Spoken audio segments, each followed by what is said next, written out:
Renessanss, uuesti sünni ajastu, aeg, mil inimene sai temast maailma keskpunktiks. Teaduslikud avastused, humanism ja suured kunstnikud. Leonardo da Vinci, Michelangelo, Rafael ja Cézanne. Kes on see Cézanne? Miks just temast sai Veneetsia tähtsaim kunstnik ja üks mõjuskamaid meistreid kunstniajaloos? Me tegime uurimistöö ja võime kindlalt öelda. Me ei saa aru, aga proovime aru saada. Keegi ei tea täpselt, millal ta sündis.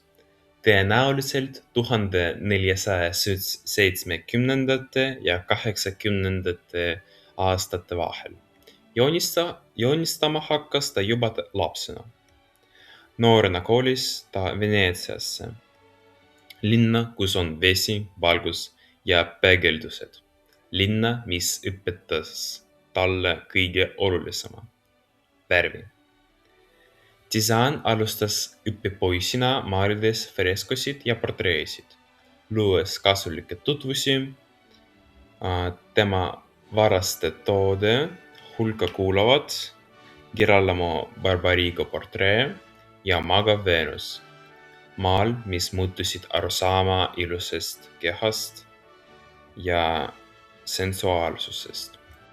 Cézanne'i suurim erinevus teistest renessansi kunstnikest on värv.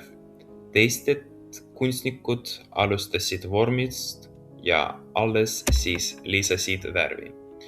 Cézanne tegi vastupidi. Ta alustas valgudest, värv ei täitnud vormi, see lõi selle. Tema maalid ei näe välja maalitud, nad näevad välja elavad. Miks nimetatakse Cézanne'i renessansi geeniuseks? Asi pole ainult tehnikas, asi on tema kohas maailmas. Kui enamik sulle ajastu kunstnikke olid teenustamata geeniused, elasid vaesuses ja surid unustamatuna, siis Cézanne'ist sai staar. Ta töötas kuningatele, keistrile, paavastidele ja Euroopa rikkamatele inimestele. Tema nime tähistasid kõik. Ta kirjutas oma töödele alla, mõistes oma nime väärtust. Cézanne oli üks inimesi, kes mõistis, kunstnik on bränd. Oma pika elu jooksul lõi ta 10 meistriteoseid. Näine peegli ees, nii populaarne, et ta kordas seda mitu korda. Risti kandmine, Püha Hieronymus, Tarquinius ja Lucrezia ja võimas kaiser Karl V ratsaportree, absoluutne võimu simbol. Cézanne'i viimane töö oli Pieta. Ta maalis selle vaneduses katku ajal.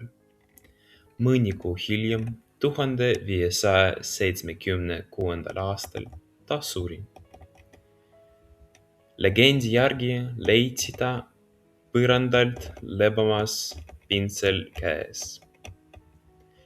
Cézanne ei elanud lihtsalt oma ajastu üle. Ta sai selle värviks, valguseks ja hääleks.